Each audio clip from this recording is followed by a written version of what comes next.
¿Qué tal amigos? En el vídeo de hoy vamos a ver cómo podemos realzar nuestras fotografías de paisaje con la simple técnica del Dodge and Burn. Es algo que se suele utilizar mucho en fotografía de retrato para darle ese efecto 3D a las fotografías, y podemos aplicar perfectamente lo mismo para nuestros paisajes.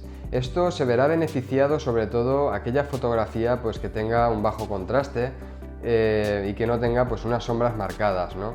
De esta manera pues podemos darle volumen y conseguiremos esa tridimensionalidad que nos hace a decir wow cuando vemos una fotografía.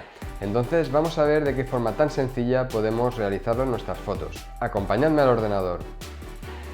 Bueno, pues aquí podéis ver una fotografía tomada en Vilafamés, de su castillo concretamente. De esta población y este lugar ya os hablé y creé una entrada en el blog, por si queréis leerla, tenéis más información sobre Vilafamés. Aquí la tengo abierta en Capture One, ¿vale? Podéis ver el antes y el después. Después de hacerle pues, varios ajustes, ya la doy por terminada el revelado básico. Ahora vamos a llevárnosla a Photoshop para aplicarle el Dodge and Burn. Bueno, pues una vez abierta en Photoshop, el siguiente paso para empezar el Dodge and Burn, hay mil formas de hacerlo. Yo actualmente lo estoy haciendo de la siguiente manera. Voy a capa, nueva capa, color gris, modo superponer, y aplicamos este botón, rellenar de un color neutro para superponer el 50% de gris, y le damos a OK. Esto nos ha creado una capa de color gris que, como veis, no está afectando para nada a la fotografía de abajo. ¿Por qué? Porque está en modo superponer, y todo lo que está en gris quiere decir que no va a hacer nada. Lo que está más claro que un gris al 50% lo va a aclarar, mientras que lo que esté más oscuro que ese gris al 50% lo va a oscurecer. ¿Qué vamos a hacer? Pues con el pincel seleccionado, podemos pinchar la tecla B o seleccionarlo aquí. Vamos a poner los colores blanco y negro. Para ello pulsamos la tecla D y se resetean los colores que tengamos. Ahora lo tenemos en negro y blanco. Veréis que vamos a hacer un pincel grande, la dureza la dejamos al 0%. Voy a poner la opacidad al 100% solo para que lo veáis. Voy a crear una raya y veis que oscurece toda la fotografía inferior. Ahora voy a pulsar la X para que se cambie el pincel a color blanco, y voy a crear otra línea que en este caso lo que está haciendo es aclarar la fotografía, ¿vale? Como os decía, esto hay mil formas de hacerlo. Se puede hacer así, se puede crear una capa de curvas, por ejemplo, voy a ocultar esta, una capa de curvas que coja los tonos medios y los suba, y otra capa de curvas que coja los tonos medios y los baje.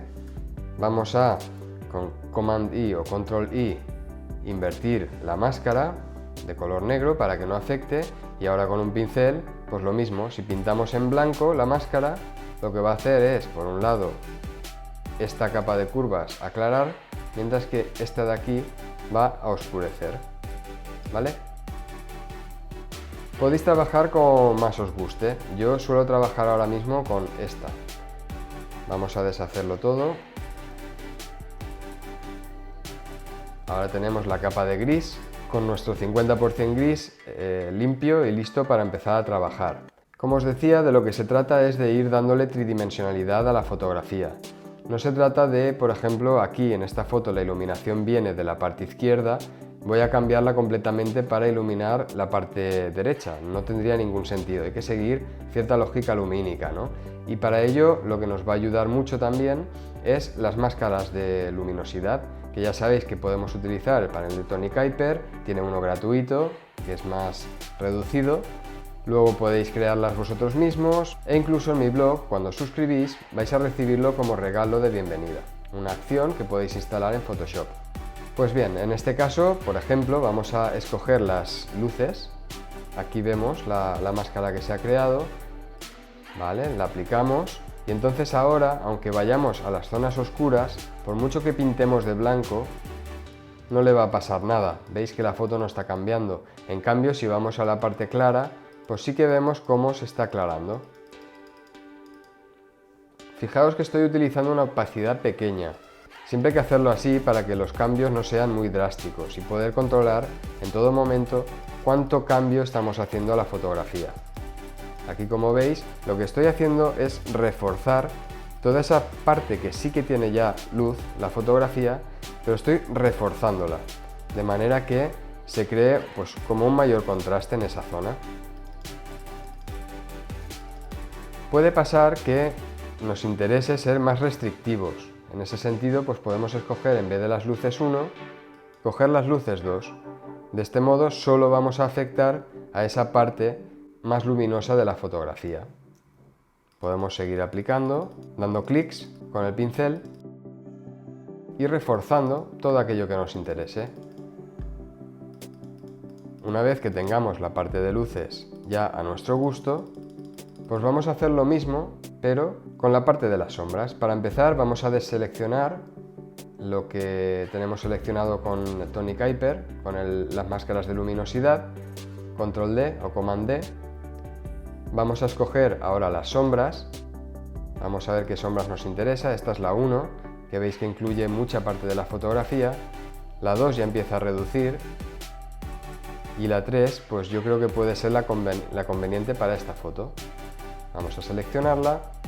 Cambiamos el pincel a negro, porque recordar que nos interesa oscurecer, hacer más oscuro que un 50% gris esta capa.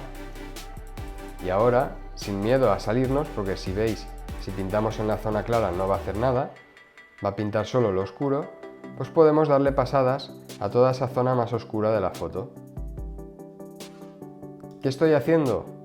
Oscurecer las sombras y aclarar las luces. Se está creando un efecto 3D en la fotografía.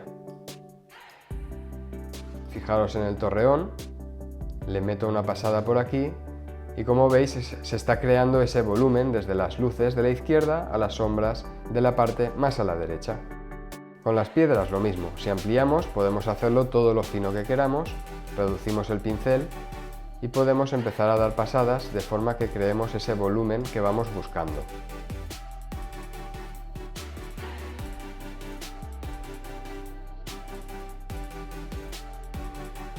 Vamos a ver el antes y el después y como veis la imagen ha cambiado. Vamos a centrarla. Mirad. Si vemos que nos hemos pasado en determinado sitio, podemos hacer dos cosas. Si nos hemos pasado de forma general en la imagen, podemos reducir la opacidad de la capa. De esta manera, pues fijaos que ya el efecto se ha reducido.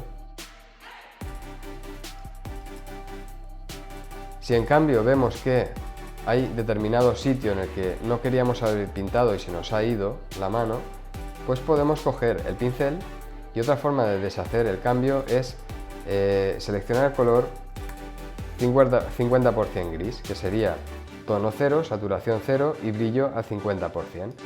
Cogemos el pincel, podemos ponerle la opacidad que queramos, si queremos borrarlo por completo pues sería al 100%.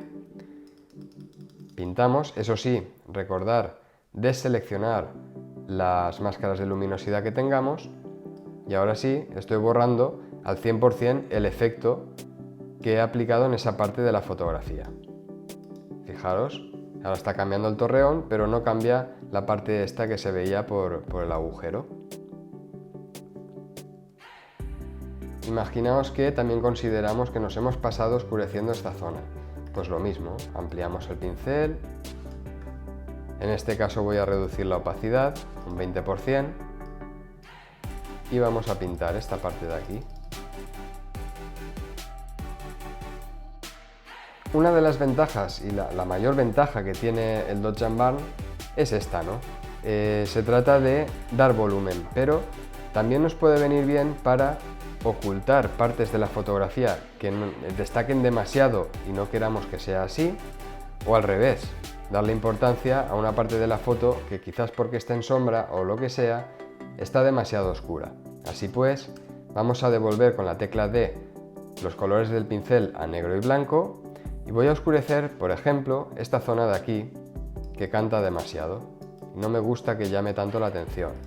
Voy a ampliar el pincel, voy a reducir la opacidad al 10%. y voy a pintar esta parte de aquí, a la que en teoría no le da el sol.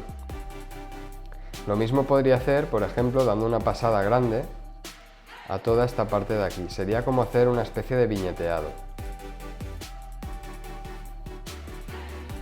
Para hacer este tipo de cosas, la opacidad ya decíamos que debe de ser bajita, porque si la hacemos muy grande va a ser muy evidente. Vale la pena ir trabajando con varias pasadas, ¿vale? Y poco a poco la imagen. Nos puede interesar, por ejemplo, oscurecer estas pasarelas, estas escaleras que hay aquí, para que no llamen la atención, dejarlas más en sombra. Y básicamente así es como se hace un Dodge and Burn. Cuanto más fino seáis trabajando la imagen, apoyándoos en máscaras de luminosidad, trabajando con opacidades bajas, etc., teniendo mucho cuidado a la hora de aplicar luz o sombra, mejor quedará el resultado final. Una técnica sencilla pero muy potente para aplicar en vuestras fotografías, ya digo, de paisajes, retratos y todo lo que queráis. No os perdáis el próximo vídeo en el que veremos cómo terminar de potenciar una imagen como esta dándole entrada de luz creando un fogonazo. ¡Hasta la próxima!